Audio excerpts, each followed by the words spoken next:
They knew that this wasn't the sound of a firework.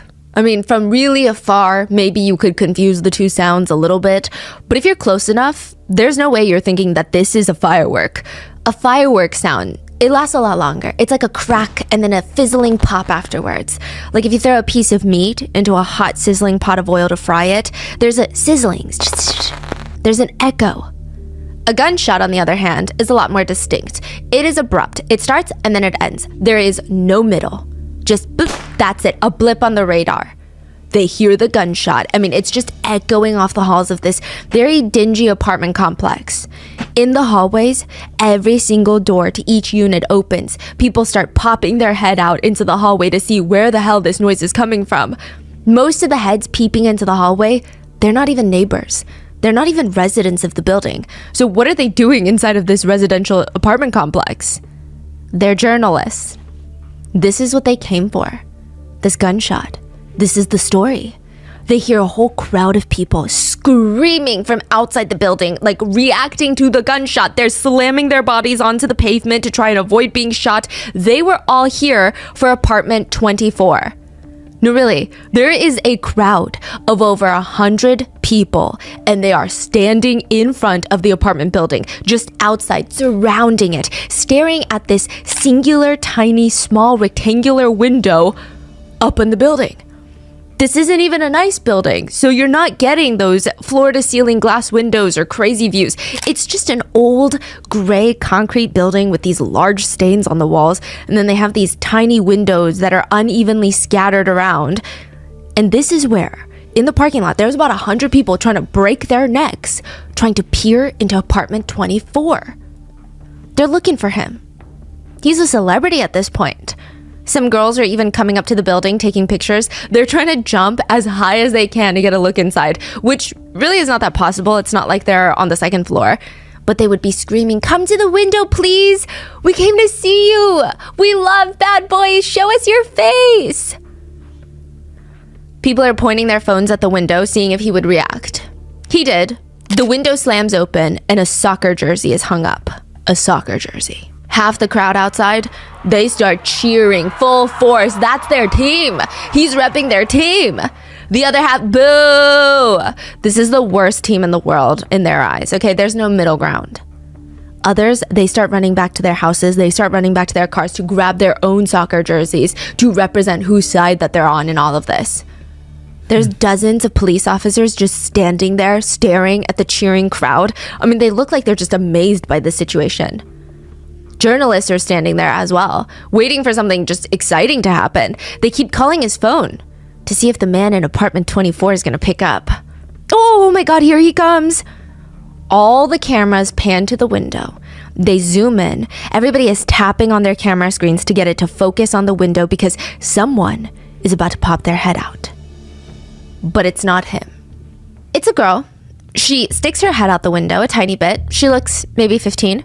And she sticks both of her thumbs up, like, all good, thumbs up sign. Both hands. Both hands. And it's very unnerving. She's giving thumbs up, but her face is contorted. It's splotchy everywhere. I mean, it's clear that she's been crying, sobbing. She's distressed, clearly. Her shoulders are basically up to her ears. Her body language is beyond tense. She looks like she's in life-threatening danger, but she's giving everyone a thumbs up. And behind her, if you zoom closely enough on your phone or your camera, you would see a gun pointed directly at her. Then she disappears, and another girl, another 15-year-old, pops out the window, and they're really young. She's forced to wave. Then she's dragged back into the apartment, and then a gun is shoved out the window, and a shot is fired into the crowd. Directly into the crowd? Into the crowd. The man from apartment 24 was a 22-year-old hostage taker. There were 4 teenagers being held hostage in that apartment. This is Brazil's longest hostage situation, 100 hours, and by the end, 3 escape, 1 will be forced back into the apartment after escaping, 2 will be shot, and 1 will die. And the whole nation would just watch it happen in real time, almost like a live stream. We'd like to thank today's sponsors who have made it possible for Rotten Mango to support the National Network to End Domestic Violence. NNEDV is a nonprofit social change organization dedicated to ending partner-related workplace and stalking violence. This episode's partnerships have also made it possible to support Rotten Mango's growing team of dedicated researchers and translators. We would also like to thank you guys, our listeners, for your continued support as we work on our mission to be worthy advocates of these causes. As always, full show notes are available at rottenmangopodcast.com. A few brief disclaimers for today's case. We had our Portuguese-speaking researcher who resides in Brazil help gather data for this case.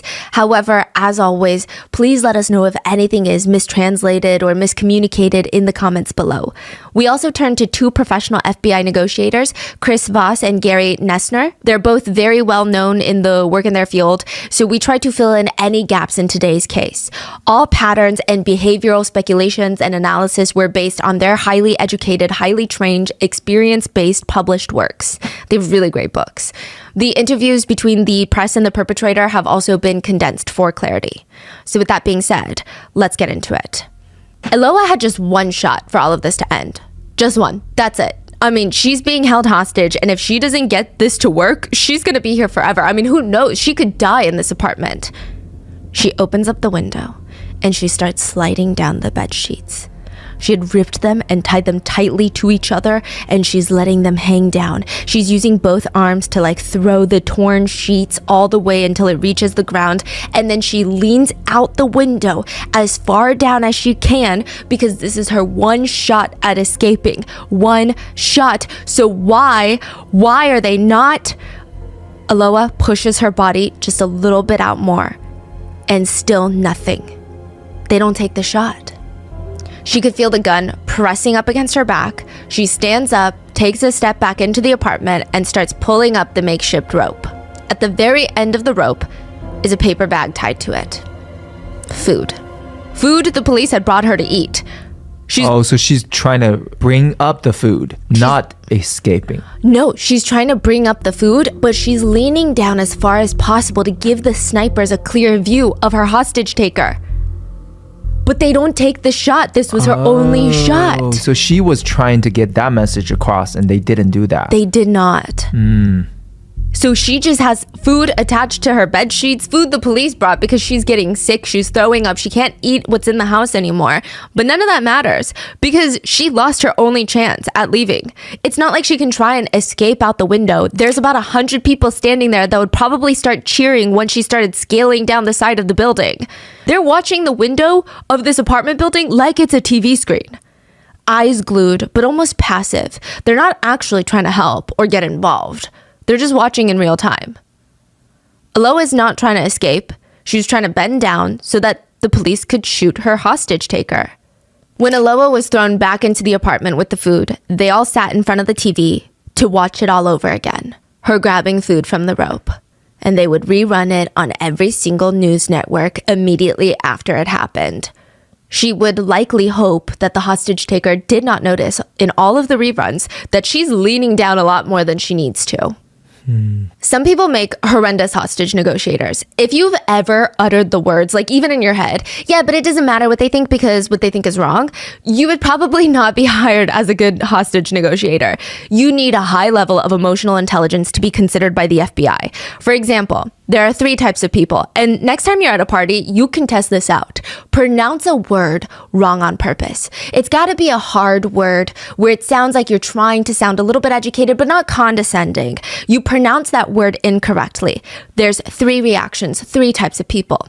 The first type of person, they're not even going to notice that you mispronounced it. Most likely, they're not even paying that close enough attention to you to even notice that you mispronounced it. The second type of person, they're going to smirk.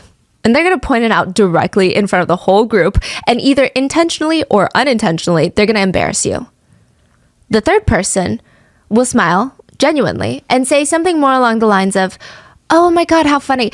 I actually learned that it was pronounced this way recently. And funny enough, there was a study done that found that avid readers often mispronounce words since they expand their vocabulary through reading rather than watching movies or watching shows. So through sound, I thought it was just really curious. What kind of books do you typically enjoy?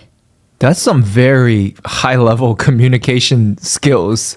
And that third one is going to be a hostage negotiator. You're correcting them. You're letting it be known that that is not a correct thing. You're not shying away from the fact that they mispronounced it, but you're doing it in a way where it gives them the opportunity to walk away. Yeah, and you're complimenting them, like Yes. making them feel good about it. Exactly. It's all about saying the right thing. You can say the same thing in two different ways and get two different results. So let's say you're in a hostage situation. You are the hostage negotiator. The purpose is to prep the hostage taker for some bad news. You're trying to soften the blow, something that they're gonna be upset about, and you know it.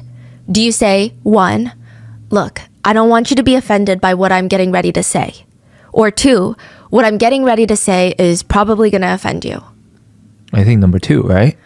Yes. The first is almost an order. I don't want you to be offended by what I'm getting ready to say. It centers the negotiator, but the statement itself assumes that the negotiator holds the power because they have the power to offend. That is true. I don't know why the second just sounds better. And I Yes. feel like that can almost be applied to in relationship maybe.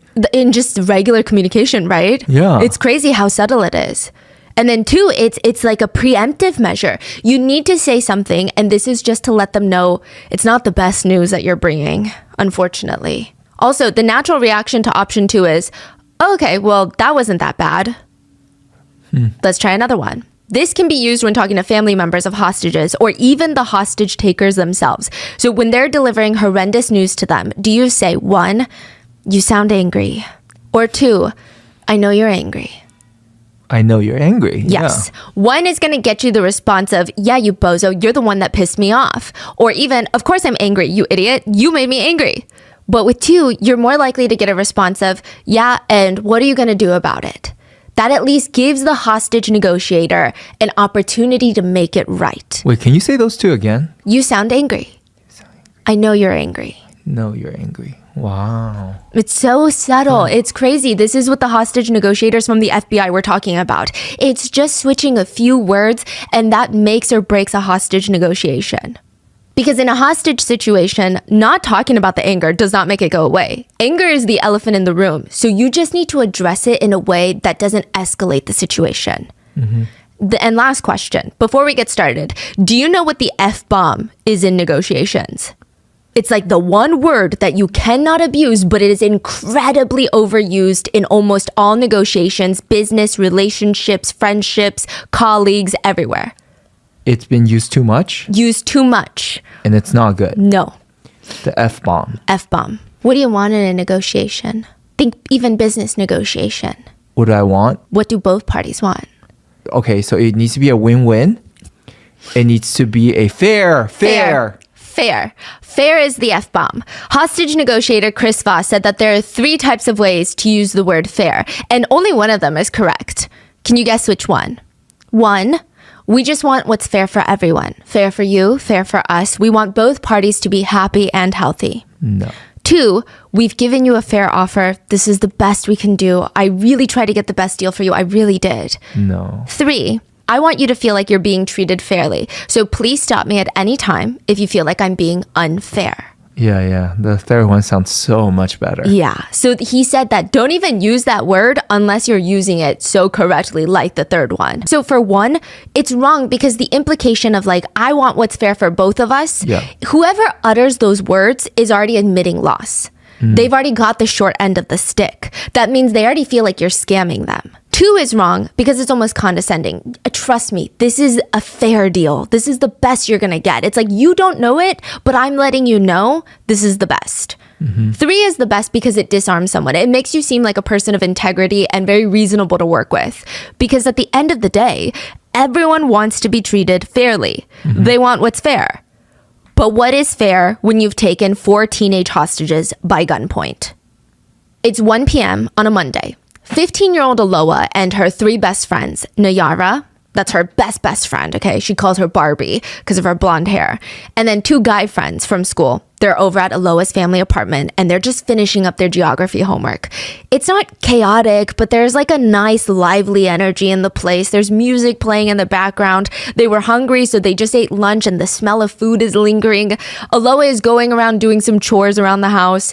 Her little brother and parents won't be home till later, so she's trying to get as much done as possible. She's making the bed, putting clothes away, running the laundry, running the dishes, and suddenly the door flings open and there is a man standing in the doorway. He's just standing in the doorway, staring at them. Aside from the fact that he just burst into the apartment uninvited, his body language is unsettling. His posture is unnaturally rigid. He's scanning the room like he's looking for something or someone. But most unsettling of all, he's got a gun in his hand. And he was looking for Aloa. He is Aloa's stalker. And for a split second, everybody's frozen. I mean, the stalker is in the doorway, and finally he opens his mouth and he says, "Oh boy, you're all in the wrong place at the wrong time. I came to kill Aloa." The man jumps into action. He flings his body across the room and he slaps the two teenage boys across the face. He slams the butt of the gun down on their heads. "Sit down on the bed. Sit down." He grabs Aloa by her arm and in front of her school classmates, he just starts beating her viciously, excessively, kicking her, punching her, slapping her. Her three friends are just sitting on the bed, terrified. They're screaming for help. And then he fires the gun at the door and they go silent because this man is not joking around. His eyes are bulging out of his face and he's whipping the gun around like it's just like a bandana or like a flag that you would wave around in the air. "I'm gonna kill Aloa and then myself." And with that, the clock has started. It is time for negotiations. The first hour of a hostage situation is the most crucial. If you were to see the state of emotions during a hostage situation over time, one of the highest peaks would be at the first hour. Highest emotion, highest risk, highest consequences. The hostage taker in the first hour usually feels a massive surge of adrenaline. It's almost euphoric. The feeling of complete power and control. Adrenaline levels will shoot up 500% above baseline. 500% of like what you and I feel right now times 500% in adrenaline. To give you an idea, our levels only increase 500% in severe life-threatening situations, like if a shark is swimming straight at you with their teeth showing, or if you're in the middle of an earthquake and the building is collapsing. That is when your adrenaline peaks 500% above baseline. Your senses are so alert, so heightened, you almost feel like you have super hearing, like you became a superhero. You can hear 3 apartment units down from you, every creak. Things seem brighter in color. Your brain tricks you into thinking you've never been so clear-minded. Your brain might even trick you into becoming blind to the reality of fatality, to death. It said dopamine levels can increase by 50%. That's your brain's feelings of reward, motivation, and sense of power. Your serotonin levels, your happy chemicals, rise 20 to 30%, which is an increase of you just feel happy in this situation. You're likely to feel 70 to 80% more self-assured than usual as a hostage taker in the first hour alone. Now, the dangerous part of all of this is what goes up must come down. And it comes down really quick. It's not even in the first hour. Sometimes it comes down in 10 minutes. And once you're back down to baseline, it's going to feel horrendous. You're going to start sweating profusely from the increased anxiety. You might feel trembling and nausea. The amygdala, the brain's fear center, it's like a tiny almond-shaped panic button. It starts going off nonstop. The fire alarm, the sprinklers inside your brain, and technically your body, because you're sweating a lot. You can't catch your breath. It feels like you ran a marathon. You can hear thumping in your ears. It sounds like there's a drum playing in your chest. Your whole body is just slick with sweat. Your hands are shaking and you're trying to hold your gun steady, but it's about to fall out because you're so sweaty and you're shaking. You keep rolling your neck because the tension is so, you just feel so sore. It feels like you've been carrying a heavy backpack of rocks all day long. The tension starts leading to headaches and you just want to scream, shut up, everyone. Let me think for a second. Even when nobody's talking. Attention span decreases 25 to 35%. Field of vision narrows 20 to 30%. Working memory decreases by 20 to 30%. Your brain is trying to work through 5 to 10 potential plans or possible outcomes per minute. Because your brain is trying to anticipate the reaction of the hostages, the police, the negotiators, because at the end of the day, even if you're an evil person, your brain is trying to protect you. Any little mistake, any little oversight, life or death. Now, there are three sides to each hostage situation: the hostage taker, the hostage, and the hostage negotiator. And the power will actually ebb and flow between the three parties. Sometimes it changes on a daily basis or even a minute by minute, second by second basis who holds the power. And unfortunately, the person with the most power is the one with the least to lose. In Brazil, there is a special tactical action group called GATE. So they focus on hostage situations. It would be comparable, I don't know if comparable in skill and training, but comparable to the US's FBI hostage negotiation team. 70 GATE officers, they would show up, surround the apartment building, and set up HQ at the school nearby, headquarters, the command center. The school that Aloha and the three others went to, that's the command center. The hostage negotiator's job is to understand all the emotions, the power plays from what's going on inside that apartment and try to get everyone to walk out alive. They're focused on strategy and mind games. But GATE also called on a tactical team. They're focused on trying to get in and disarm the hostage taker whenever they see an opportunity. Strategy and snipers. Very different teams that have to work together to de-escalate. Their motto for GATE is time, patience, and calm. Then you have the hostage taker, armed, dangerous, and usually mad, sad, and mentally mad. That's how they describe them. Mad, sad, and mentally... Mad. Mentally ill. Yeah. And all they want is something. Demands for money? Give me $100,000 and I'll let your daughter go. Give me a getaway car and a duffel bag of untrackable hundreds and I'll let the bank tellers go. Do they want release or exchange of people? Let inmate John Doe go from Rikers prison and I'll let my hostage go. Or maybe it's religious or political. Air my sermons on national television and I will release the kids. That was a real demand from a religious cult leader. The prime minister steps down or else someone's getting shot. And then you have the hostages. Every day, both hostage taker and hostage negotiator will argue about the value of the hostage's life with none of their input. But their power is in their existence. They're as powerful as much as the hostage negotiators think their life is worth, which is a very scary situation to be in. But in this case, there's actually a fourth group, the press. This is the case of the very first almost live streamed hostage situation, broadcast on live television in real time with a live audience outside the apartment building, watching in real time, cheering for one side or the other like they're watching a baseball game. The press, seemingly right off the bat, they knew that there was a hostage situation. They rushed over to the apartment. They ran through the same process the hostage negotiators did, which is identify the hostages inside. This is Aloha Pimentel's apartment, so likely the hostage taker came for her specifically. Their next course of action, same with GATE, was to track down every single person that was ever in Aloha's life, to get exclusive interviews with them to air in real time, that potentially even Aloha herself would be watching from inside the apartment. They could even ask, do you want to say something to Aloha? That would be good TV.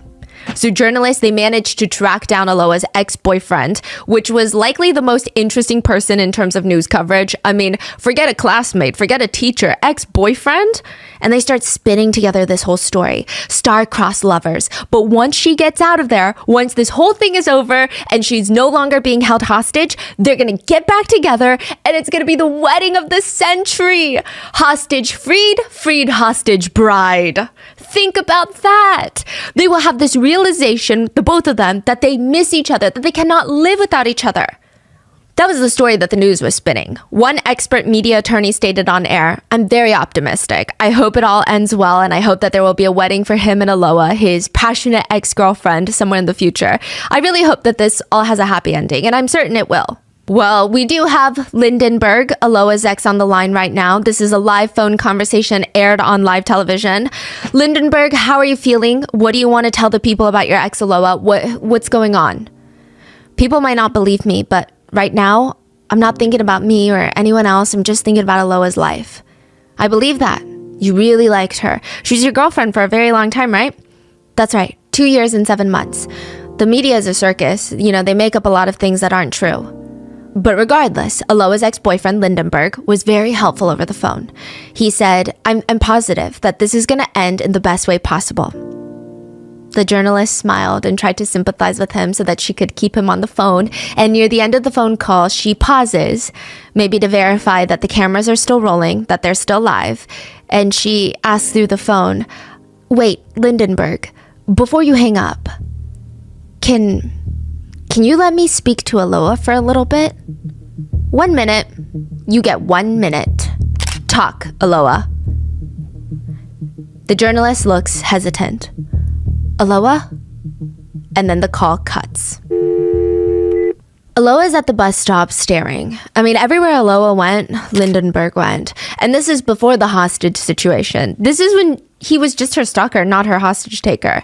If Aloha was getting out of class, he would ride his motorcycle very slowly near her school until he spots her in her little backpack. Then he would speed up and then slow down only when he gets so close enough that he's basically riding his motorcycle while she's walking, and he doesn't even talk to her. He just stares her down the whole way through, refuses to leave. Even if she starts running, he steps on the pedal a tiny bit. He just wants to ride right next to her, staring her down, going 2 miles per hour, never saying a word.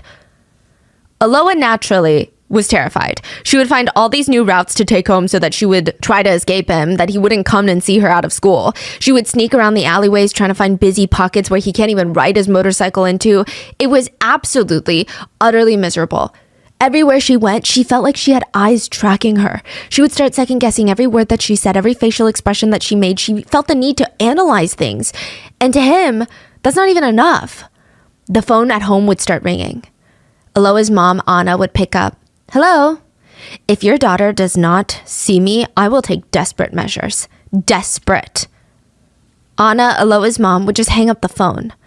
Aloha's ex-boyfriend, Lindenberg, he was just always had a flair for being dramatic. He would say these things. He just really liked attention.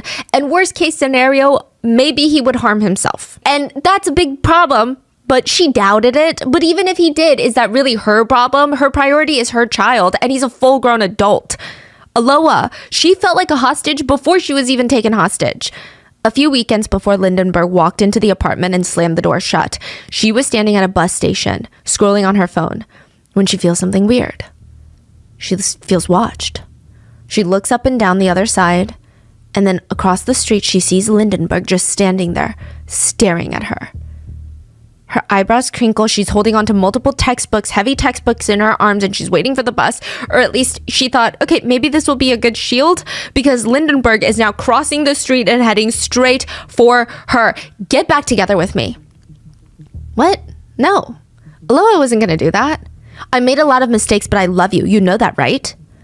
Aloha tried to ignore him. She didn't want to talk to him or see him ever again. She thought, okay, I thought I made this very, very clear. But Lindenberg loses his temper. He just starts yelling, threatening her, slapping her across the face, throwing her books all over the floor. And Aloha just stands there shocked. This is the first time he's been violent with her. And she runs back home crying. She runs in through the family door, slams it shut. The picture frames on the walls are probably shaking. She books it straight for her room. Her face is red. It's swollen from crying. And Douglas, Aloha's little brother, tries to knock on her door. "Are you okay? Is everything all right in there?" She doesn't respond. Douglas has a pretty strong gut feeling, like a very bad gut feeling about this one. He thought Lindenberg was the one doing this to his sister. So he decides to camp outside the apartment building to make sure that he doesn't show up until his parents get home. And Douglas would sit on the curb, angry with himself, because he was the one that introduced 20-year-old Lindenberg to his 12-year-old sister. When Aloha's parents had gotten home, they were so enraged, they called Lindenberg and they demanded an apology, and he just told them, "Well, I could do a whole lot worse. Trust me." Now, in the tiny little apartment, Aloha is squeezed onto the bed with 3 of her friends. She's trying to calm Lindenberg down. Initially, very briefly, she does try to tell him what he wants to hear, or at least what she thinks he wants to hear. I mean, she doesn't really know for sure what to do in this type of situation. Lindenberg is... A lot of people use the word manic translated to describe him. I try not to use that word lightly, but it's said that a lot of hostage takers do display signs of mania during the first few hours. There's a sense of barely contained chaos that's just ready to burst out. They become almost, to an unseasoned negotiator, they seem 1,000% entirely unpredictable. I'll get back together with you. It's going to be okay. We can try to figure this out. Calm down and we can talk about it. Just you and I. No, Now, I don't want that anymore. I don't want you anymore. I came here to kill you, and I'm gonna kill you. And then Lindenberg would have a new change of plans. Either he was going to kill Aloha, or he was going to kill Aloha's friends in front of Aloha so that Aloha could suffer, or he was going to kill all of them. He looks around and he spots Nayara, the other girl hostage, the only other girl in the apartment. Her. It's going to be her. Nayara could feel it. He was going to choose to kill her. Lindenberg always complained to Aloha that she listened to Nayara too much, that Nayara was a bad influence that always told her to break up with Lindenberg, but none of that was even true. But it's not like he cares, right? He makes them all lay down. He grabs shirts from the laundry, ties them together, uses them to tie up the hostage's legs and arms, and then they wait.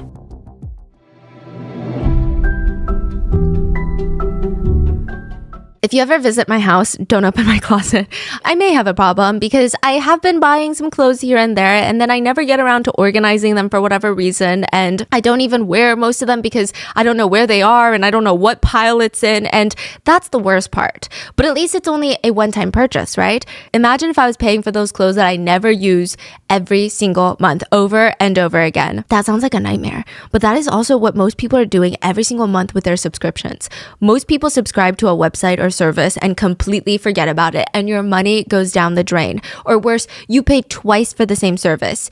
I used to be those people until I started using Rocket Money. Rocket Money is a personal finance app that finds and cancels your unwanted subscriptions, monitors your spending, and helps lower your bills so that you can grow your savings. Rocket Money saves me a lot of money, but also they save me so much time. When I first tried the app, I thought maybe I'd have like 2 inactive subscriptions, but I had over 10. I was kind of in disbelief, but the app is super convenient to use. So all I had to do was make a few clicks. Rocket Money lets you overview all your subscriptions, and they go through the hassle of canceling the ones that you don't want anymore. That means you don't have to spend 20 minutes per website or per streaming service, or even hop on a call with customer service just to cancel. It's like the feeling of cleaning out your closet without doing any of the work. And Rocket Money also has a dashboard that tracks my monthly spending, and I can compare this month's spending to the previous months to track my spending habits. Rocket Money will even try to negotiate and lower your bills for you by up to 20%. I didn't know until Rocket Money that you could actually negotiate your bills. So all you have to do is submit a picture of your bill, and Rocket Money takes care of everything else. Rocket Money has over 5 million users and has saved a total of $500 million in canceled subscriptions, saving members up to $740 a year when using all of the app's features.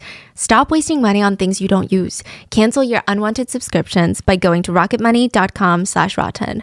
That's rocketmoney.com/rotten. rocketmoney.com/rotten.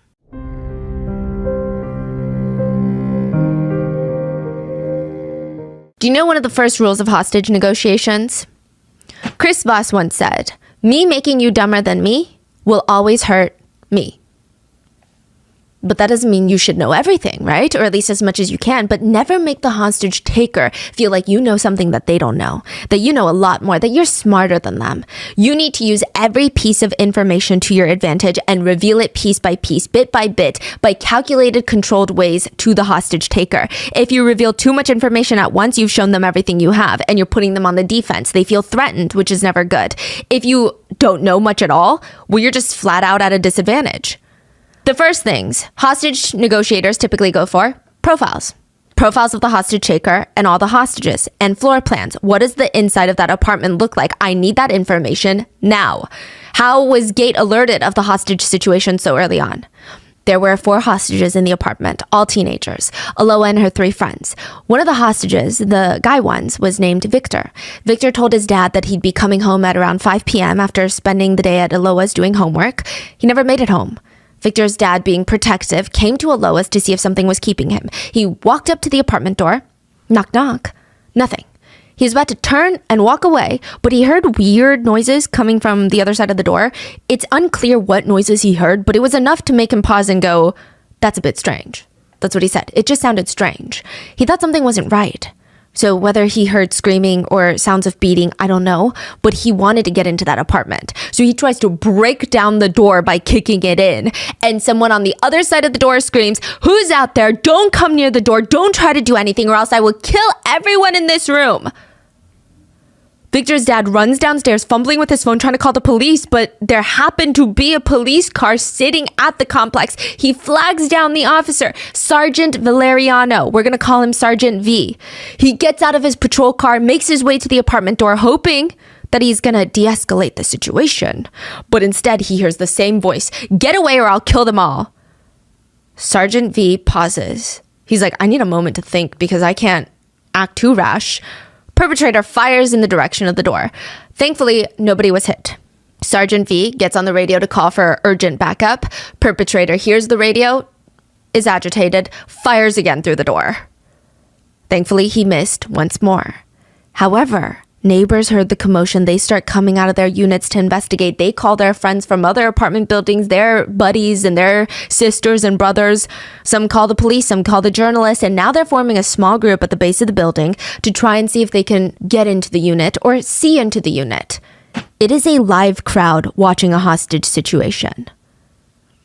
So who's the main hostage in this case? That's what the police need to know when they get on the scene. And what did the hostage taker come for?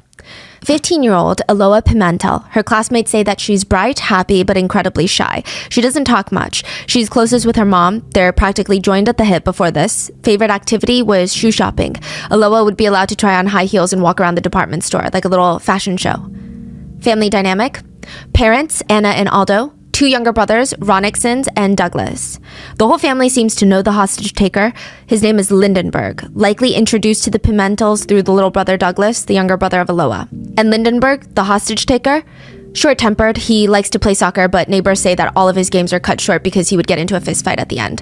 He works 2 jobs, one as a delivery guy during the day, and at night he does pizza deliveries. And right now, dangerous, armed, with a giant plastic bag of ammunition. He came prepared. It appears he went in with the intention of staying a while. It is likely that this situation was triggered by a breakup between the two of them. And when I say those words, I'm not saying that's a reasonable reason. Like, that's not what I'm saying. I'm saying Lindenberg likely felt that this is why he had to do what he had to do. That's what the hostage negotiators are also picking up on. But some neighbors would report to the police that they saw this coming. They said that every night Aloha's parents weren't home or they were asleep in their apartment, Aloha and Lindenberg would meet in the parking lot and just scream fight in each other's faces. And it was just always a strange pairing to begin with, the two of them. Aside from the 8-year age gap, they just weren't a pairing that made sense in everybody's mind. They were opposites. But not in like the cute, oh my god, they're each other's halves. No, in like the, she's way too good for him. What does she even see in him? She's incredibly sweet and he's just obnoxious and aggressive and just kind of vile. And he's 20 and she's 12? Exactly. Like that, again, that's just aside from the alarming age gap. Obviously, Aloha's parents hated this relationship. They were disgusted by it. I don't even think that they were thrilled that their son Douglas had a 20-year-old friend. But apparently they played soccer together and that's how they all met. But this is their daughter, and at first they thought, absolutely not. We're going to do whatever it takes to make sure she's not dating a 20-year-old. But it's not that easy. When is the last time you told a 12-year-old to stop doing something and they stopped doing it? Aloha's parents ran through all the different outcomes in their head and they're thinking, okay, this is probably the safest. We're going to let her date him, but there's going to be a lot of rules. Curfew's at 10. You only meet in the house when you're on a date if it's just you two. If you ever leave the house to go on a dinner date, a lunch date, a bowling date, you take Douglas with you. And the door always stays open. That is the only way this is allowed. Because they didn't want her sneaking out and doing these things.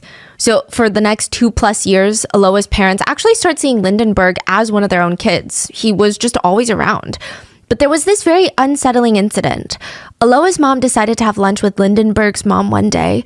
And, you know, the kids are close, but the families aren't that close. And it's like she was giving Aloha's mom a warning. She said, he can be an altered person. He likes to play the role of head of the house. And unfortunately, Aloha's parents didn't know this, but from the very beginning of their relationship, obviously, it was all about power. I mean, Lindenberg is 8 years older than Aloha. You don't date someone who's 12 when you're 20 unless you're sick in the head, but also you have a weird, strong yearning for power. That type of power dynamic is just bizarre. It is almost complete and total power that you're chasing. And the rules were as follow. Aloha was never to speak to a friend without him present, even if it's a girlfriend. So long as Lindenberg is not there, why should Aloha be enjoying herself? Why should she be even talking at all? Family dinners, same thing. If Lindenberg isn't invited, is it really a family dinner? Why would Aloha need to attend? If she wanted to do anything other than study, sleep, or just sit there staring at the wall thinking about Lindenberg should know about it, approve it, and better yet, be there for it. Aloha was not allowed to do anything without his presence. Those are some insane rules to even try and enforce, which ironically, Lindenberg of course did not abide by the same rules. One anonymous friend stated that Lindenberg was always at the club on the weekends without Aloha. The only reason that the relationship lasted 3 years was because Lindenberg is a master manipulator. He would love bomb Aloha, break up with her, make it seem like she was the horrendous one and that she had broken his heart. Then the next day he would come back begging for forgiveness, or sometimes he would just talk to her the next day as if they didn't break up last night. And she would just be so confused. This constant back and forth was this crazy push and pull experience that Lindenberg had complete power over until one day Aloha was over it. She's like, I'm not doing this anymore. She went to her mom's room one night and her mom's like, what's wrong, sweetie? Mom, you were right. I don't want to date anymore. I just want to focus on studying and focus on my friendships. Aloha did not tell her all of these other details. These would come out later. So once the police, they gather all this information, then they're working to calm down the press, the public, the families, and anyone else that could be watching the police from the news. Every word that the agents even deliver to a journalist has to be super calculated. Likely the hostage taker is listening. The family members of the hostage taker and the hostages are listening. Everybody's involved. It's very delicate. The police stood in front of the press. We have a lot of different tactics that could be used in this case, and if there are signs that the hostages' lives are in danger, we will take more drastic measures. But in our current situation, the best we can do is move on with the negotiations. We are optimistic that we will solve this situation. That is all. Thank you. Sergeant V is going to be the one primarily talking to Lindenberg. Not because he's a hostage negotiator, but because a lot of the times, interesting rule of thumb is, regardless of ranking, first law enforcement officer to have contact with the hostage taker is usually handling a lot of the vocal conversations. They're heavily involved. Really? They might introduce the main hostage negotiator, but they're still going to be giving calls and saying certain things. That's so interesting. I guess it's the first person on the scene. So there is a little bit more of I wonder if it's subliminal. A little bit of trust. Subconsciously, like since the beginning, not just some rando big shot that was called in. Even if they're not trained in hostage negotiations, it's just a level of trust. It's very interesting. But he would have the hostage negotiators just instructing everything that he's doing word for word. They probably went through rigorous training, hopefully at one of the top 2 hostage negotiation training centers in the world.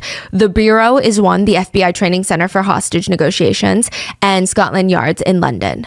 So apparently those are the most reputable, most rigorous programs. Because if they had gone, they would have gone through very intense, high-stakes trials.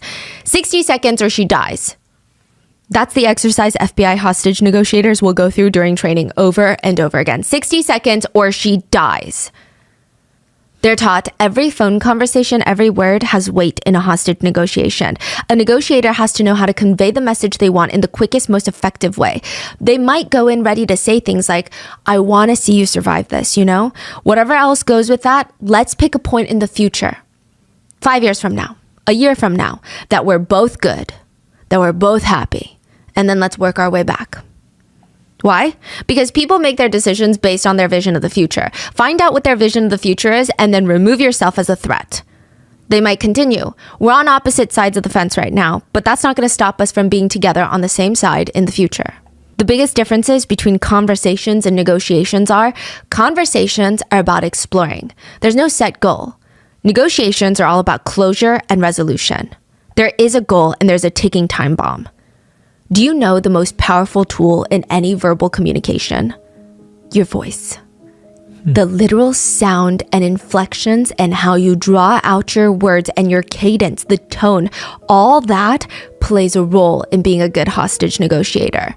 Some of them, you listen to them on podcasts, they have such a soothing voice, or it's almost a slightly authoritative, but not too overly powerful voice. It's like right in the middle. It's not too soft. The three voices of negotiations are as follows: late night radio host, positive, playful friend, and assertive, direct communicator. The key identifiers in the late night radio host voices being the voice of calm and reason. I'm your host for this midnight show. It sounds like that. It's a soft down inflection at the end of every sentence. It's authority without triggering defensiveness. But you don't go without triggering defensiveness? Then there's the playful, positive friend voice. This should actually be your default voice. It's easygoing, good-natured. Outside this situation, I'd be a fun person to share a beer with, okay? Even after all of this, maybe we'll be drinking buddies. I can take a joke. Come on, let's hear it. Say something wild. And then the last one, assertive, direct communicator. You would think that this is what most hostage negotiators operate in. It's not. They say that this voice is almost always counterproductive. It's like slapping yourself in the face while trying to make progress.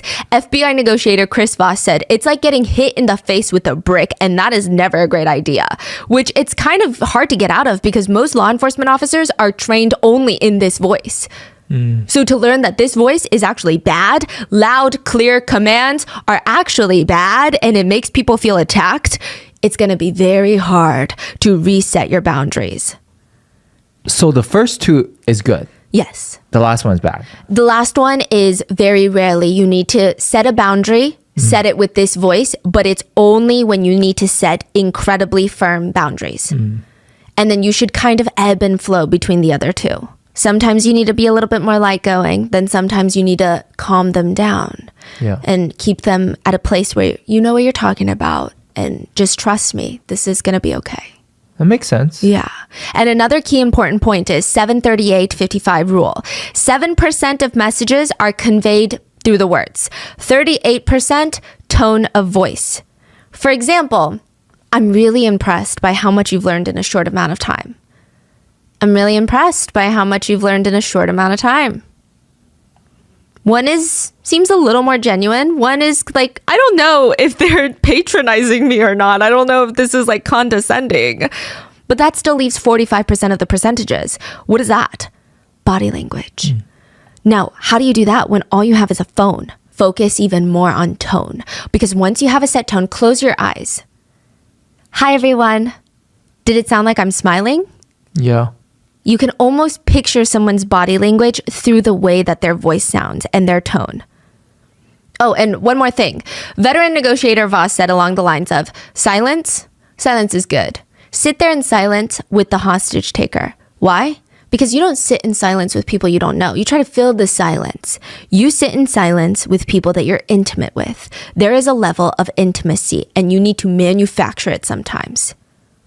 So now they know who's in the apartment. They know the floor plan. They know Aloha and her relationship with the hostage taker. They know who Lindenberg is. They just need to know what the hell he wants. The first call in the hostage negotiation is everything. Two things have to be done. The hostage negotiator has to let them know that they're listening and want to help.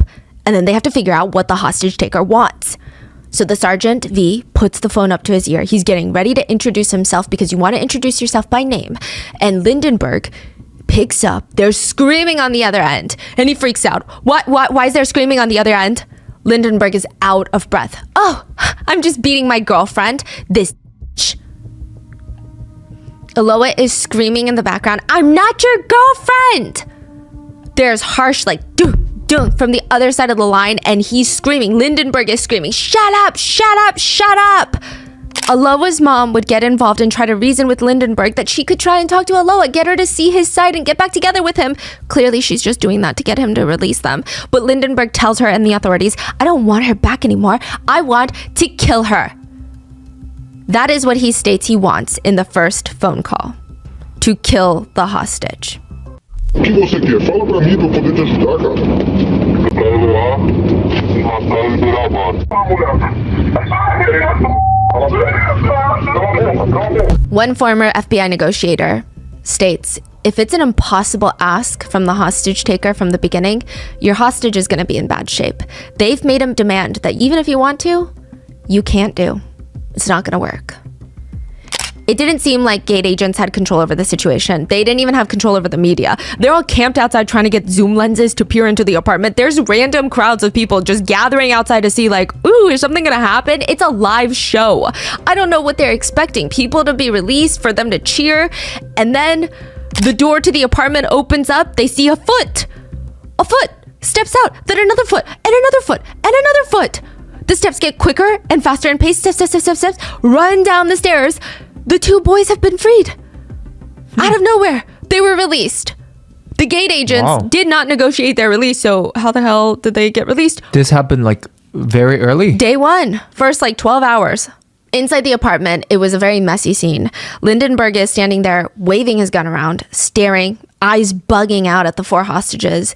Victor, one of the guys, is on the ground. He's collapsed. Aloha is fanning his face, trying to get him to wake up. The other guy friend is in the corner, pale as somebody can get, like sickly pale, just standing there, cowering.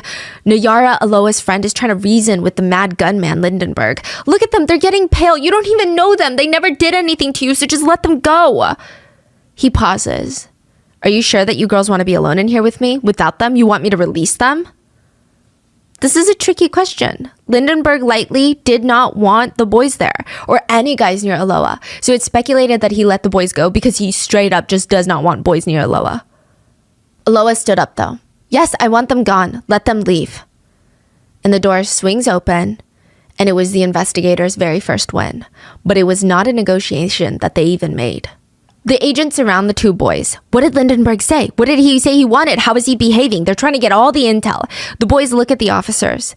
He's very unstable. He goes from being calm and then assuring us that everything's going to be okay to being aggressive and violent with Aloha. At like the drop of a hat, he switches back and forth. He keeps changing his mind on his game plan, what he wants out of this, what he's going to do next. At first, he said he wanted to kill Aloha. That's all he said he wanted to do.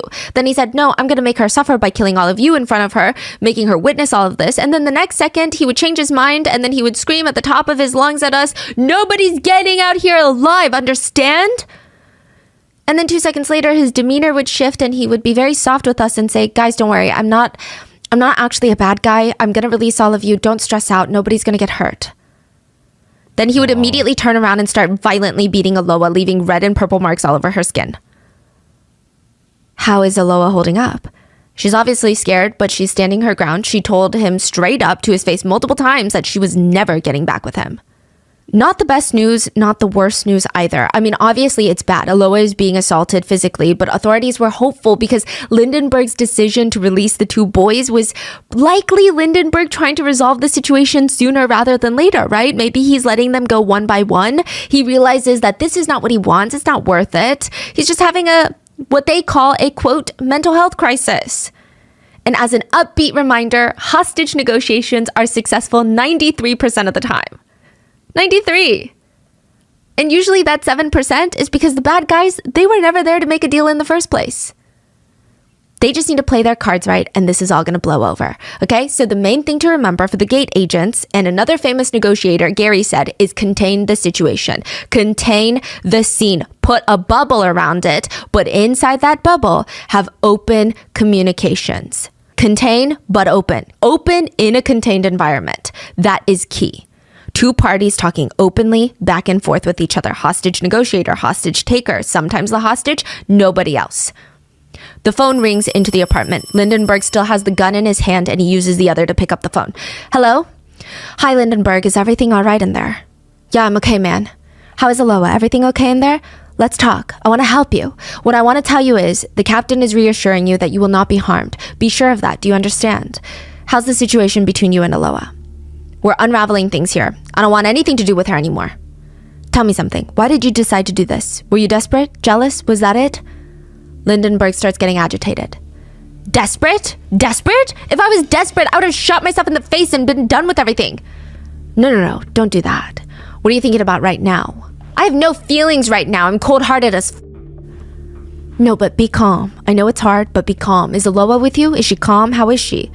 She's okay. Hold on. She'll talk to you. Yes, put her on the phone, please. Hello?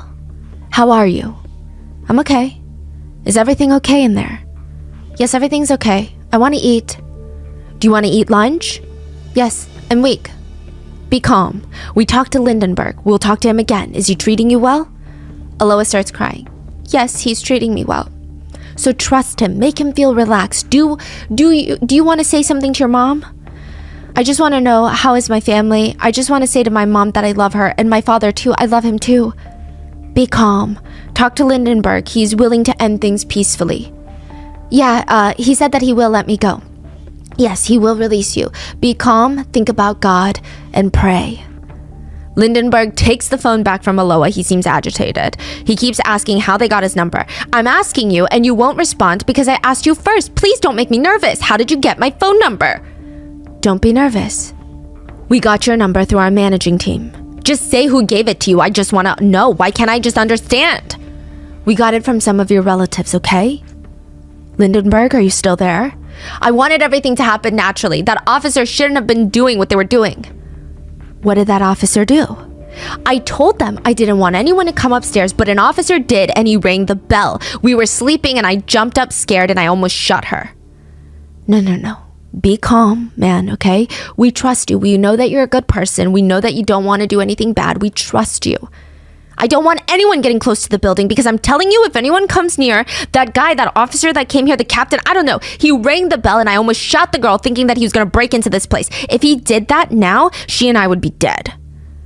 Okay, what do you want right now? What are you requesting? For now, I'm just thinking about her. She wants to eat something for lunch because she's weak. And you will release Aloha. Are you planning on releasing her today?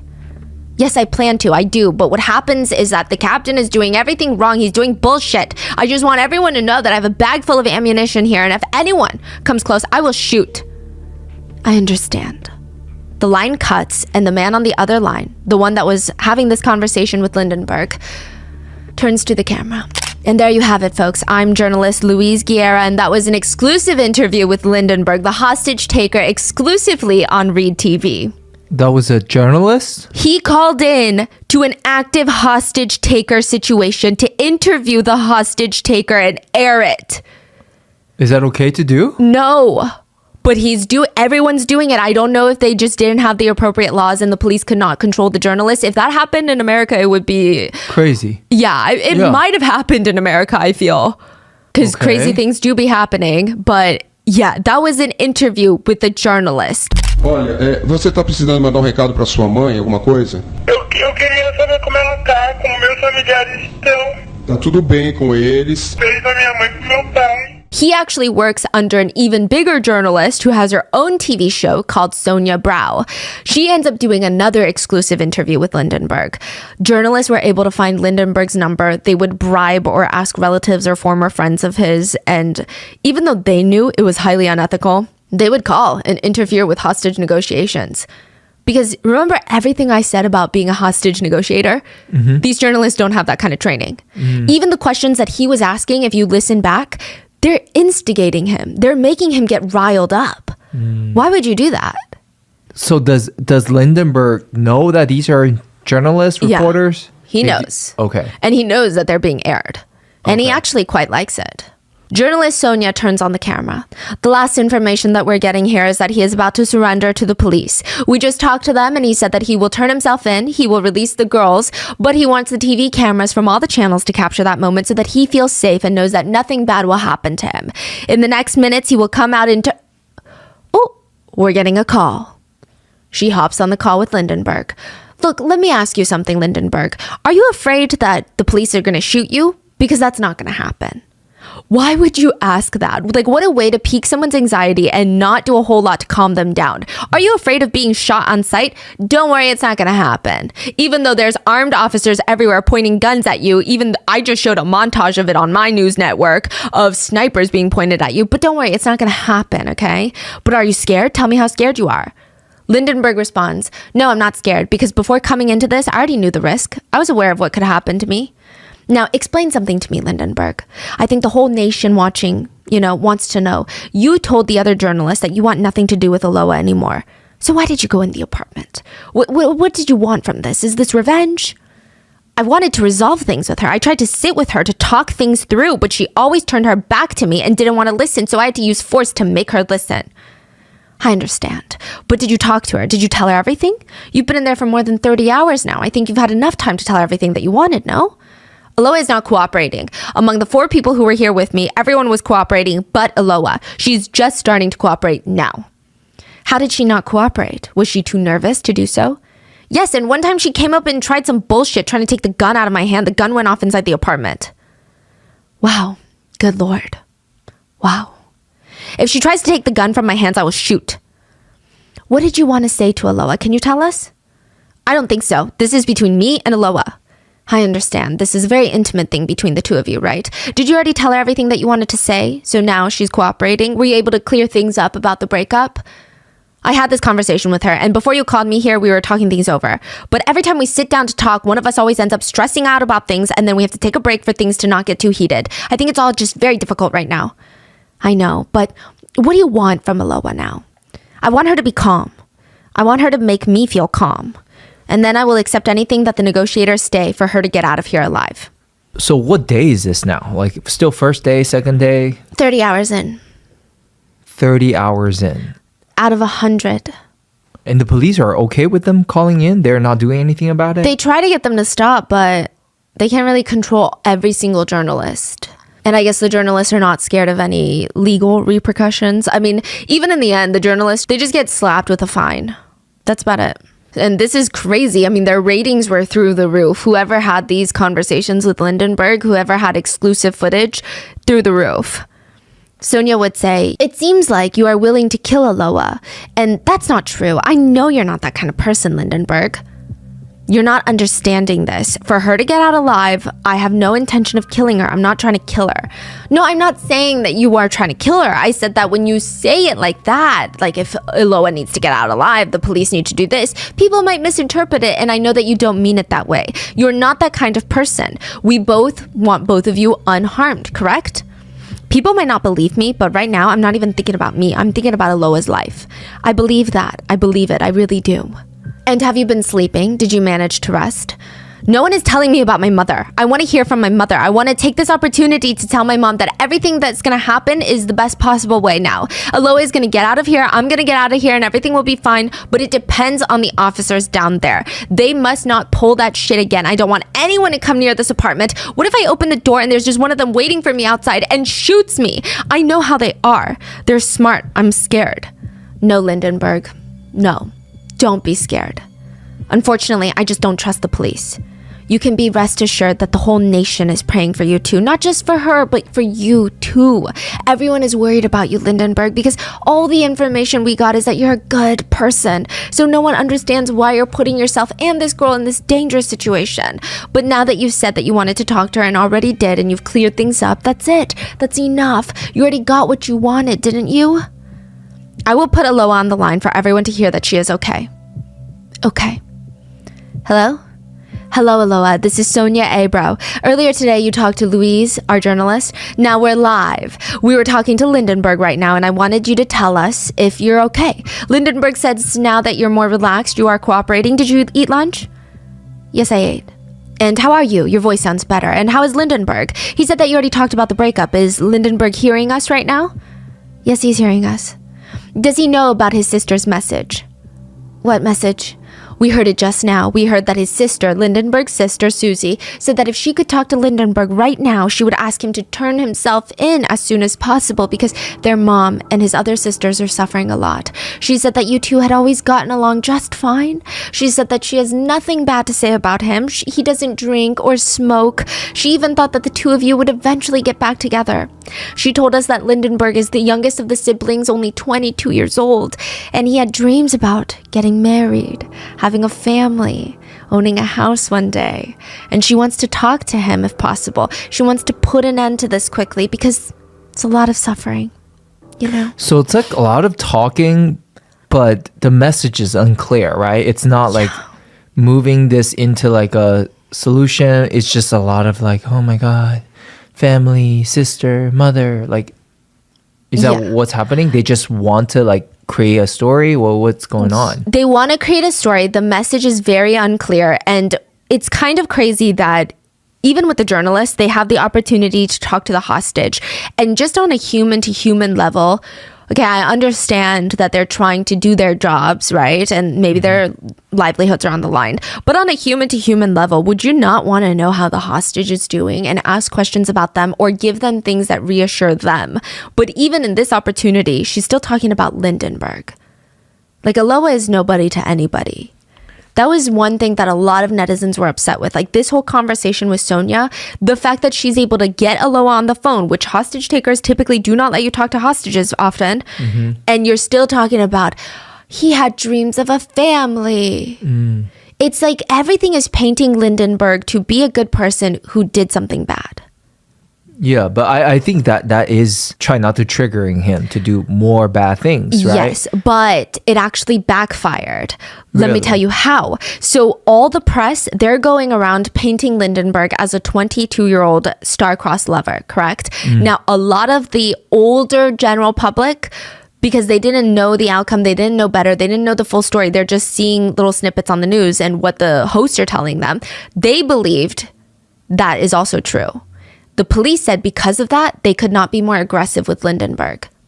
Because What? it would backfire on them. Because if everybody has the perception that this is a young boy, they kept using the word boy in all the news stations, a young boy who just loves a girl and is having a breakdown and is going to regret this, and they shoot him on sight out the window, who's going to get fired?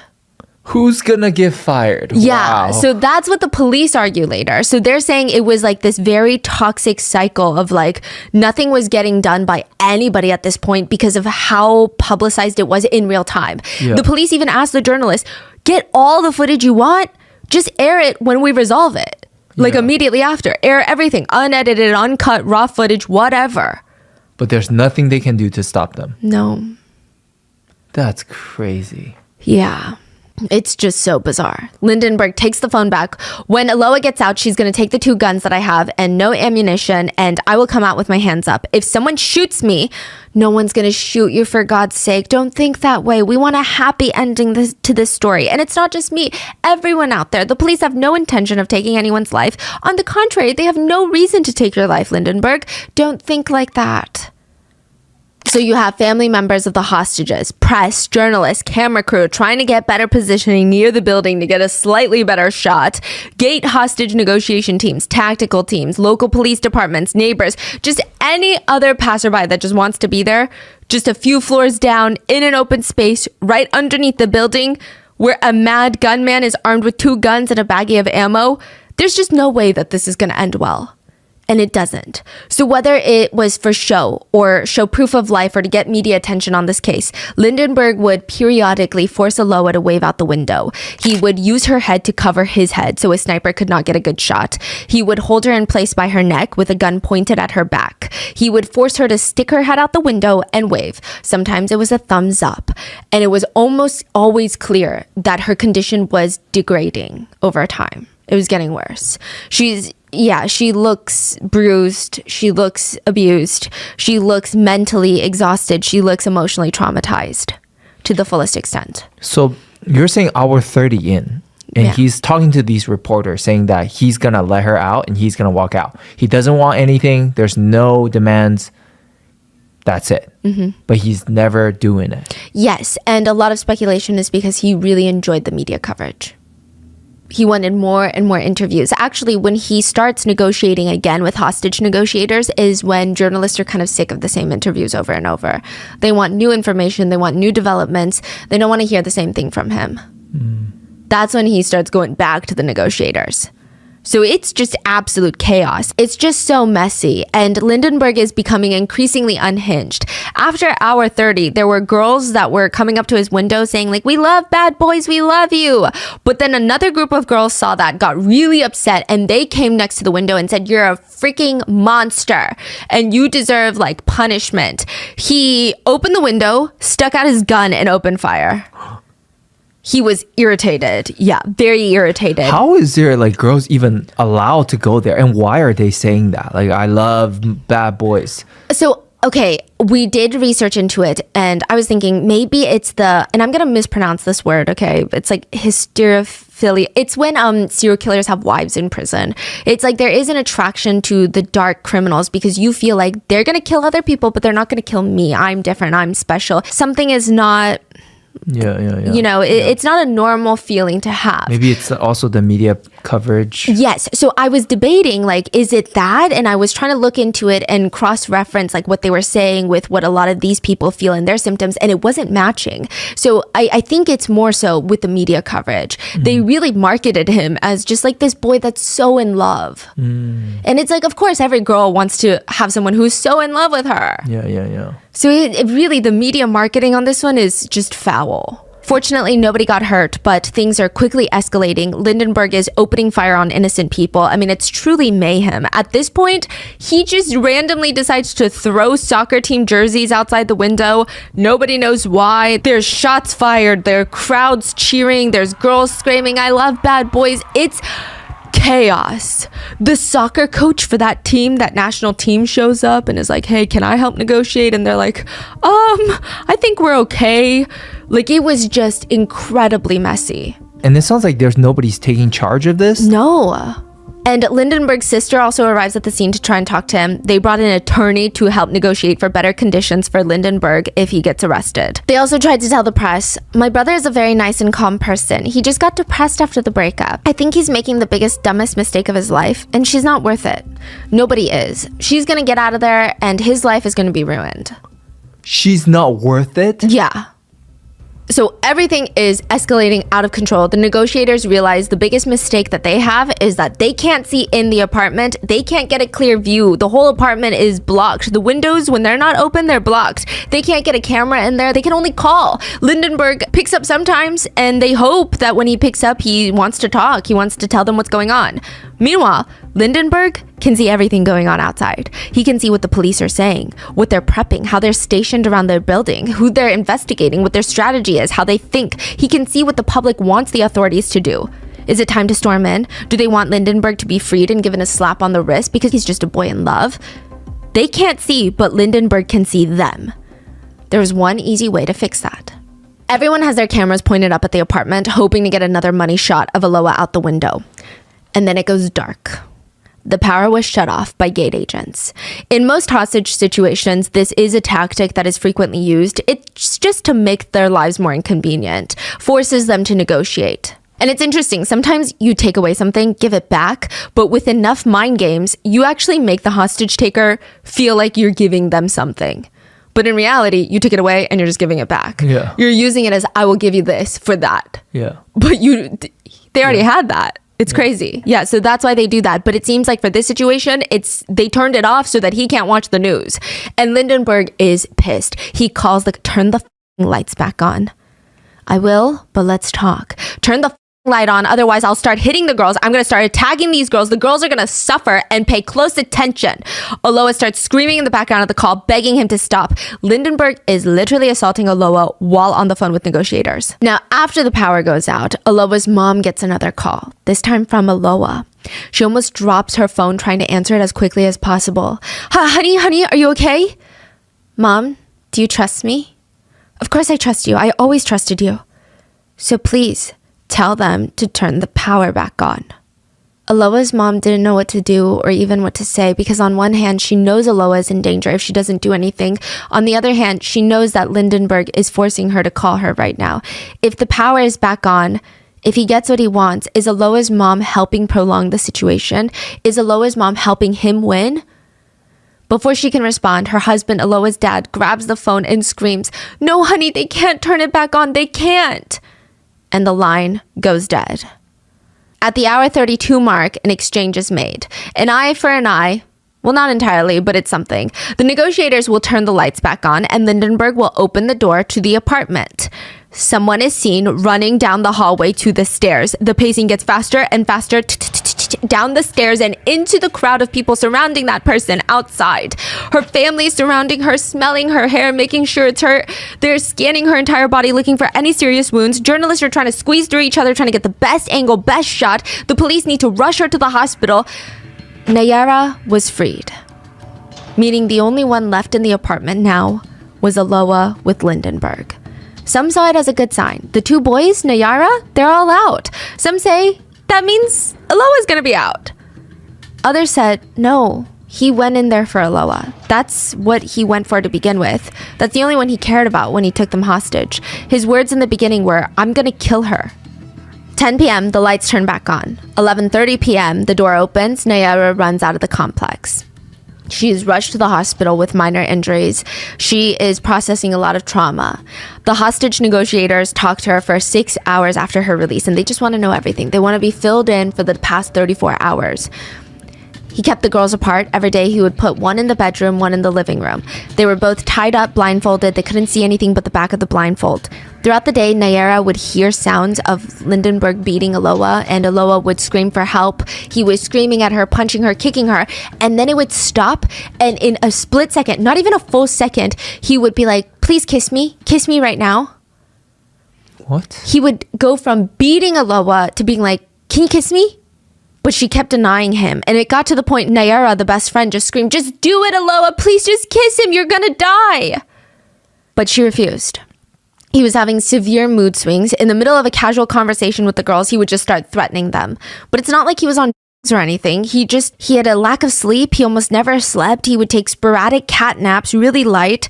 Every morning he was oddly very full of energy. It just didn't make any sense. He was very erratic. Also, after he lets Nayara out, briefly, the news was talking about how the police stated it was in exchange for the power being turned back on. Literally an exchange of power. But Lindenberg really did not like that. He would call up the journalist and let it be known that is not why he let out Nayara. He said he let out Nayara because Nayara has a very bad relationship with her father. Her father had walked out on the family years ago, had no contact with any of his children. He found out that Nayara was being held hostage, so he drove all the way back into town and was waiting outside. And he thought perhaps they could be reunited. Perhaps this would teach Nayara's father what it means to be a good dad, to value your child. It's an experience of you didn't know what you had until you lost it. That is why he let her out. It's not for the power that he really desperately wanted to be turned back on. No, it was because he related to her story. He just wanted the family unit to be strong. He said, my mom was my mom and my dad for me. I didn't grow up with my father, but there's still time for Nayara's father to mend their relationship. I looked at her and she was crying. So I told Nayara that I was going to give her a chance. I'm going to let her go and give her father a chance to be there for her. Just, bringing her into this world does not make you a father. A father has to care. So these, they still want to be a hero. Yeah, and the police are like, that's not true at all. And even the journalists are calling him out on it because they're like, and it didn't touch you when Aloha talked about her family on the phone and she said, Mom, I love you, Dad, I love you, don't worry about me, it'll be okay. At that moment, they're desperate too. That didn't touch you? Your sisters are desperate for you to be let out, none of that touches you? Like, it doesn't make any sense. So that's a narrative he's trying to push. They also ask him how the police are doing with him in negotiations, and he's just really upset. He feels like the police are constantly lying to him. Now, lying to a hostage taker as a negotiator is one of the worst things that you can do, even if it's unintentional. So the reason he feels like they're lying is because he told them nobody is allowed to approach the apartment. At one point, a police officer did approach the apartment. He was very upset about that. But according to Chris Voss, the FBI negotiator, he said, first of all, there is a chance that the hostage taker is a really good liar, a far better liar than you will ever be, and they will spot it right off the bat. Second, they could be luring you into a trap to test if you will lie to them. They already know the truth. They're testing to see if you're gonna lie. And third, even if you pull it off, chances are they're gonna find out before the situation has been resolved. And now, not only will this hostage taker not trust you, the next one won't either, because I'm sure they do their research. Your reputation is not going to be trusted. And if that happens, you lose.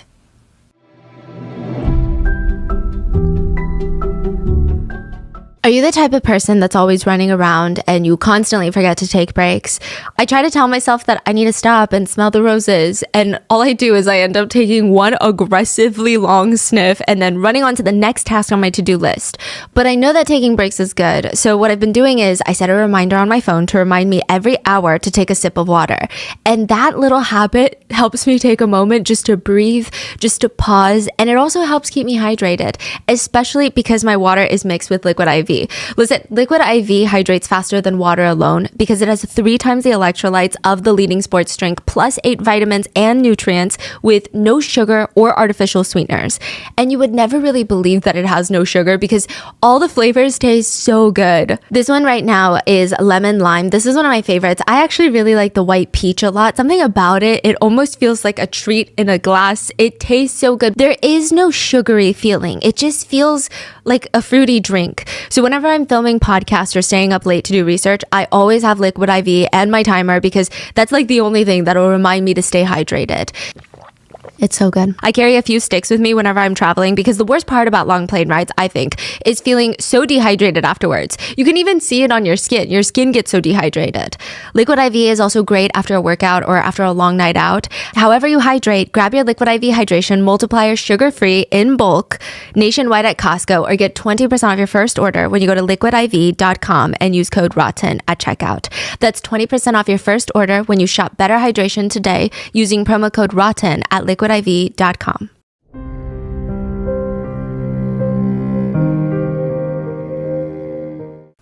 8:30 a.m. the next day, Nayara almost screams when her grandma comes into her room to wake her up. The police want to talk to you. This is already after her 6-hour interview. Nayara hurries to get dressed. She rushes to the command center, which is just their school, and the gate agents surround her. Nayara's mom is there, and they're all really concerned. Like, what do the police even want from her at this point? What more can she provide? She already told them everything that she knows. We need you to go back in there. What? Nayara's mom's eyes are just like bulging out of her. Excuse me, this is a 15-year-old we're talking about that just went through something traumatic. What are you asking of her right now? This is the only way to save Aloha's life. But Nayara will be secure the whole time. She's not actually going back into the apartment. She's not going to be alone. Lindenberg personally requested Aloha's little brother Douglas as well. Lindenberg had told the negotiators that he was ready to turn himself in, and he was just really scared that he was going to get shot on sight the minute that he exited the door. He can't just use Aloha's body to shield him. It's not enough. So he wants Nayara to meet him at the front door. He's going to use both Nayara's body and Aloha's body to walk all the way down the steps, and because Aloha needs medical attention, he's going to throw Aloha on the ground and then use Douglas's body to shield him. Douglas and Nayara's, and then eventually, I guess the police will handcuff him. They don't need to shoot him to kill him, and everything will be okay. He will survive. So he wants 2 more people, the brother and Nayara, to be back. Okay. So the brother is to stand at the bottom of the staircase. Nayara is to go to the front door. Everyone is stationed, and we're ready to go. Nayara is 15. She has an emotional stuffed animal, and she is on the phone with Lindenberg while she is physically walking, putting one foot in front of the other, back to the place that she was just held hostage 12 hours ago. Wow. Hi, Nayara. Everything okay over there? Are you okay already?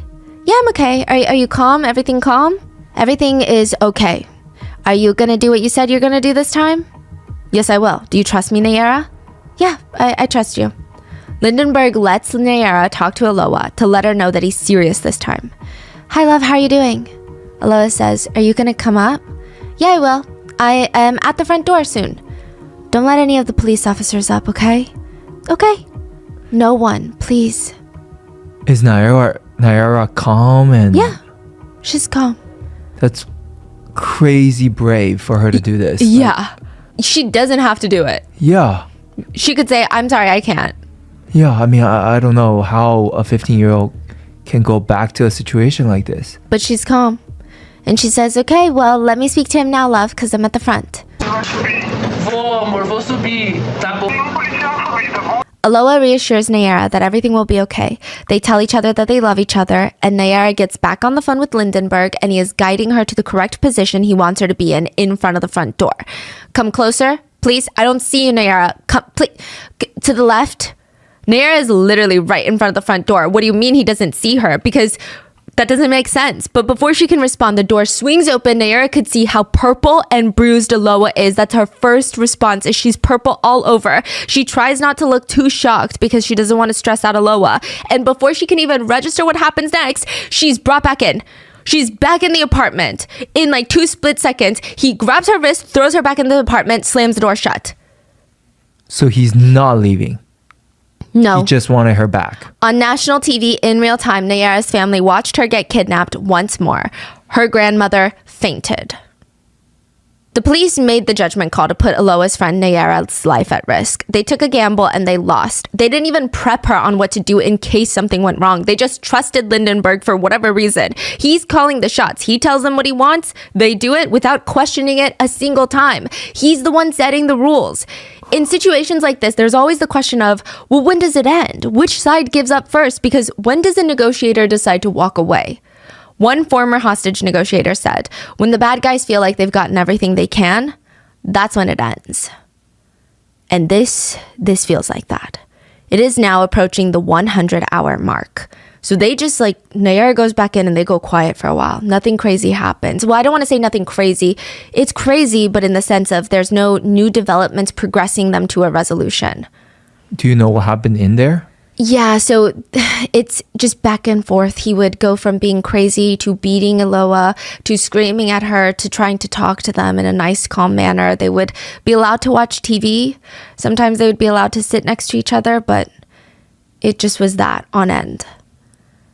100 hours is enough time to watch all 8 Harry Potter movies 5 times back to back. It was 100 hours of high stress, life or death, assault, mental manipulation, and threats for 100 hours straight. Aloha was starting to lose her mind. Aloha threw a plate.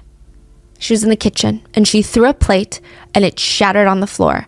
And maybe it felt good. Lindenberg and Nayara, they both just stared at her. Not once did Aloha ever give in to Lindenberg this whole time. During their relationship, he had the power. He was 8 years older. She was a minor. He was gaslighting her, manipulating her, isolating her. And now she refused to give him what he wanted. She doesn't want to tell him that they're going to get back together. She would rather be beat than kiss him. She would rather scream and fight and smile out the window when she doesn't want to than give him what he wants. She aims the plate for him. It shatters on the ground and she starts grabbing random objects and throwing them on the ground. She does not care anymore that Lindenberg has a gun, and she screams, I can't do this anymore. If you're gonna kill me, just do it. Just kill me already. I can't do it anymore. Kill me, okay? I can't stand being here anymore. Lindenberg tries to calm her down because he knows that if the officers think that there's a violent struggle inside, they're gonna send in the tactical team and he'll probably get shot. But Aloha could not care less. She's over it. She's got nothing to lose. Lindenberg is red in the face. Do you want to see your friend dead? Aloha's still frantic. She's not calm, but a lot less angry. No, I don't want to see anyone dead. Just me. Just do it already. Lindenberg puts the gun to Nayara's head. He's been doing this to Aloha for the past 90 hours. He's bluffing. He's not going to shoot her. She knew it. So Aloha keeps screaming. She grabs another plate and then it shatters onto the ground and then slap. It's like a gut punch straight to Aloha's stomach. He slapped Nayara hard. This was the first time he was violent with someone other than Aloha. Really? He didn't touch her the whole time. Wow. Aloha froze and her eyes were fixed on Lindenberg. And she realized she had nothing to lose but her best friend. And she's not going to lose her best friend.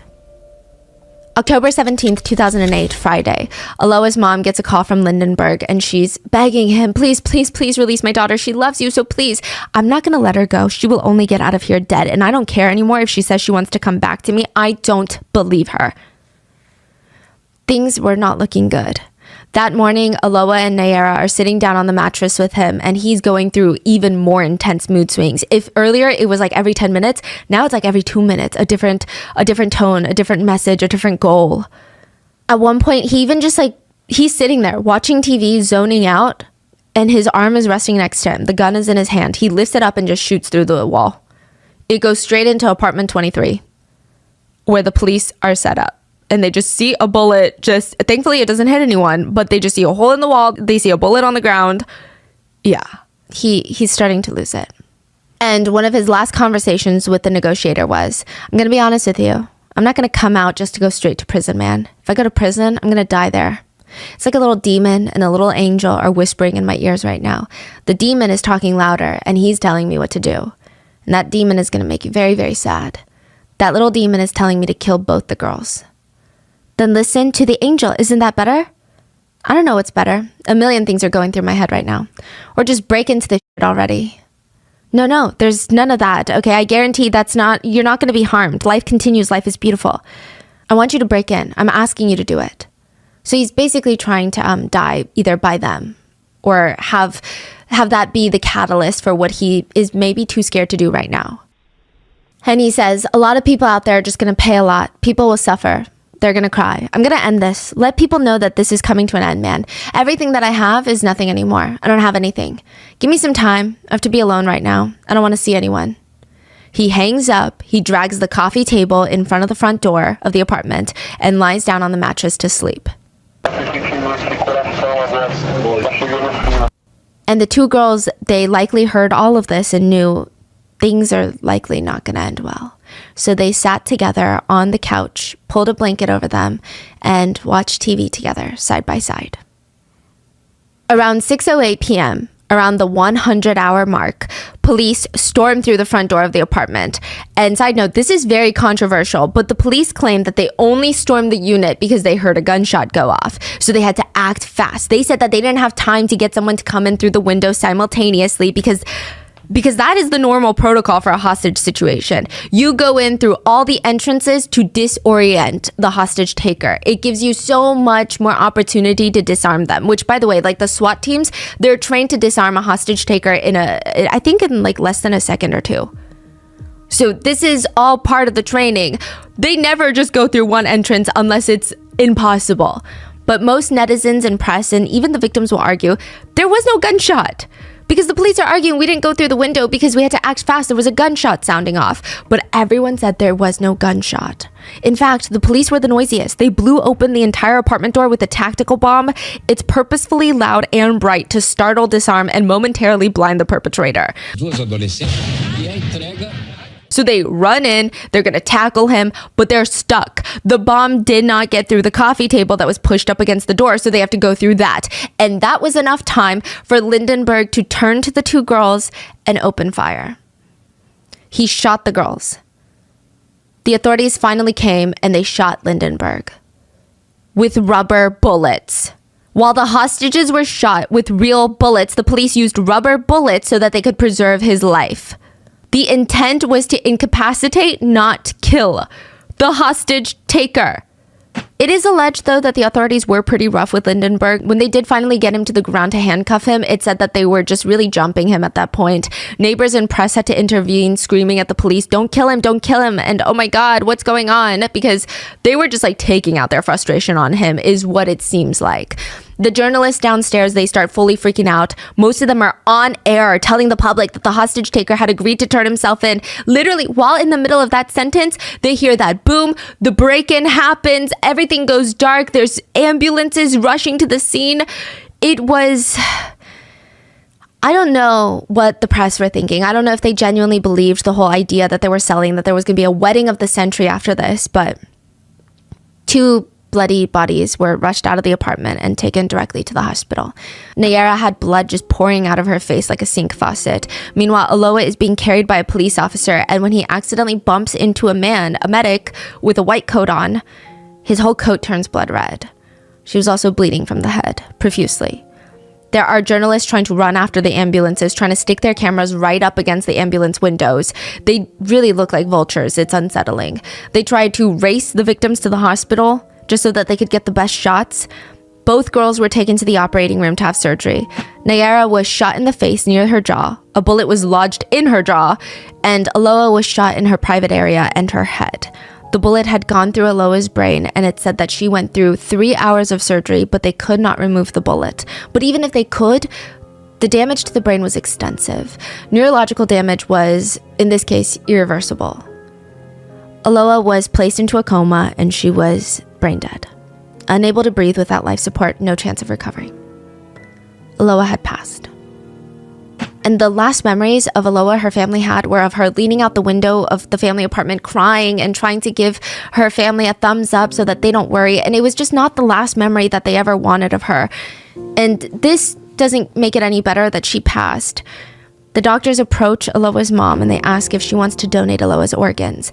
And Anna did not want that. Not after everything Aloha had already gone through for the past 100 hours. No, like we don't get to break her apart even more.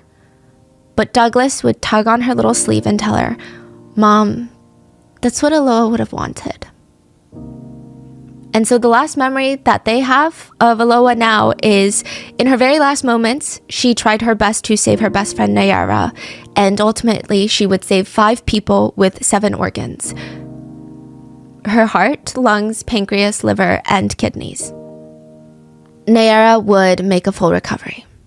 One of the biggest pickles netizens had with GATE, the police during this operation, actually there's a lot, starting with not forcibly securing the perimeter and not forcing the journalists out, but also Nayara being sent back. In response to that, one officer went to a journalist and said, I have 3 sons, and I thought of Nayara as my son, and I would put my son in her place. See, it's a decision that only the ones who were there could make. I just ask that you respect the professional skills and ability of the team that was there. An operation always has risk. GATE had previously conducted many successful outcomes of an hostage crises. The bad outcome of this one was not because of GATE's actions, but Lindenberg's. GATE didn't kill anyone. We did everything to not put those 3 lives at risk. Furthermore, another good question was brought up, which is why did they not shoot to kill Lindenberg when Aloha gave them the chance at the window? When asked about that, a police officer would say, we could have shot him, but he was a 22-year-old boy with no criminal record going through a love crisis. If we shot him, you would be questioning me right now for why we didn't try to negotiate more. Why shoot a 22-year-old boy who is doing something that he's going to regret for the rest of his life anyway? Another officer just bluntly stated that they were under direct orders from the governor to protect the victim and the perpetrator. Because again, the thing with the governor, a lot of netizens suspect because they're elected, the public, the press, the media, they're all kind of pumping out this message that he's a lover boy. So maybe they feel scared it's going to backfire on them if they kill lover boy. Also, nobody believes that there were gunshots before the agents stormed in. So that was like a really bad break-in of a hostage situation. There was footage from around that time. It was analyzed. There were only gunshots after the authorities broke in that door. Also, why did it take them a whole 15 seconds to get the coffee table from blocking the door? It's just too much time. It's kind of ridiculous. To that, a GATE agent was just like, you don't know because you've never been there, but if this had gone successfully, you would be praising us right now. Which is a very odd response. It's just kind of weird. But GATE, they ultimately blamed the media. They claimed that Lindenberg had actually made a deal to come back in before any of his exclusive interviews with journalists. He made a deal that he was going to come out with all the hostages. And then after his interviews, he seemed to want to talk to the negotiators less and want to talk to the journalists more. And he got spiraled away into that. He got swept away into becoming this main character in the news. That's why a lot of people think that he would do these crazy things like shoot open fire at the crowd, because it's not like he hit anyone ever. It doesn't ever seem like he's intentionally trying to kill the crowd. I mean, it's clear that he's homicidal, but it doesn't seem like he was trying to kill someone in the crowd per se. It just seems like he's doing it to get attention and to reignite people's obsession with the case. Some people didn't even blame mainstream media. They just blamed the individual journalists working on the case, Sonia being one of the main ones. And she just said, at no time did I act wrong. I would do it all over again, just the way we did it. The cruel thing is to want to push the blame for the tragedy to us. Her murder happened 3 days after my conversation with Lindenberg. It had nothing to do with us at all. Yeah. Wow. A lot of media outlets were fined by the government for obstructing official police work, and it was just like a tiny little slap on the wrist, and nothing else happened. Oh, also, one deputy officer, side note, was quoted because he went to go search or like go through the crime scene afterwards and go through all of the different things that were going on in the rooms in the apartment, and he wrote in his report that the 2 girls, Aloha and Nayara, were not concerned with the tidiness of the house, meaning that there were dishes in the sink. What? Basically, he's insinuating that even if you're being held hostage, if you're a girl, you should at least still care about keeping the house tidy. Like, he did not say the house is messy. He did not say that the house was in disarray. He said they were not concerned with the tidiness of the house, Nayara and Aloha. What? Yeah. And people are pissed about that. So mad. So mad. Yeah. So mad, yeah. Yeah, what is that language? What is that thought process even? Yeah. I would just write dishes in the sink because that's what I Yeah. see. No one asked for your opinion like that. That's crazy. When Lindenberg was first taken to the police station, he had the audacity to keep asking for Aloha. He said, and I quote, "I want her here beside me." He shot her twice, aiming for her head and her private parts. He told authorities the only motive for his crime was that he wanted to spend as much time as possible with Aloha. He said, "I just wanted to enjoy every minute with her by my side." He reassured everyone he never did anything sexual with her. He said, and I quote, "Only kisses on my cheek." During the trial, his defense attorney argued that Lindenberg should be charged with manslaughter instead of first-degree murder because if the police did not scare him so much with that door bomb, he would have never shot the girls. The defense attorney would also tell the jury, "Lindenberg is not a criminal. You jurors are good people just like Lindenberg. I ask that you see him as a brother, a father, a friend. He's not a criminal. He confessed that he shot Aloha. Lindenberg was in love with Aloha. She was the great and only love of his life, so much so that in prison right now he does not receive intimate visits because he doesn't want to have any other woman except Aloha. Lindenberg suffers for Aloha's death." I don't know. His defense attorney was crazy. She at one point straight up told the judge that the judge needs to go back to school because you don't know what you're talking about. Aloha's mom remembers seeing Lindenberg during the trial, and he had looked at her and Douglas multiple times and laughed like he was mocking them. It was like, yeah, and so what are you going to do about it? That kind of smirk. He was sentenced to 98 years and 10 months in prison. He was found guilty. But it's not that simple because right now he's allowed out for work. He has work leave, work permissions, and he also gets 1 day subtracted from his sentence when he works 3 days outside the prison. So he gets a little bit of freedom and less time on his sentence. A memorial service was held for Aloha. 30,000 people, many of them strangers, showed up to support Aloha's family. As for Nayara, she had to have many surgeries, was not able to make it to the funeral, but she visits Aloha on her own. She was interviewed about her decision to go back, and obviously, technically she admits she didn't know that she was going to be held hostage again, and maybe that'd be a different conversation, but maybe not. She said, even knowing everything that's happened, she would do it all over again. Yeah. Aloha's mom said to Aloha in a moving speech, in a moving interview, "I'm sure that someday we'll meet again. I keep on my path because of that certainty. I know that anywhere you are okay, and I will walk in your direction until we finally meet again." And that is the case of the longest hostage crisis in Brazil, and it was basically live streamed. Who do you think has, because this is a conversation with netizens that they have, and I just want you guys to know that Brazilians are very upset with this case. It's who has the most blood on their hands? I mean, obviously Lindenberg, but would you say that one or two journalists? Is it mainstream media? Is it the police? Is it a combination of everyone? Let me know in the comments. Please stay safe, and I will see you guys on Sunday. Bye.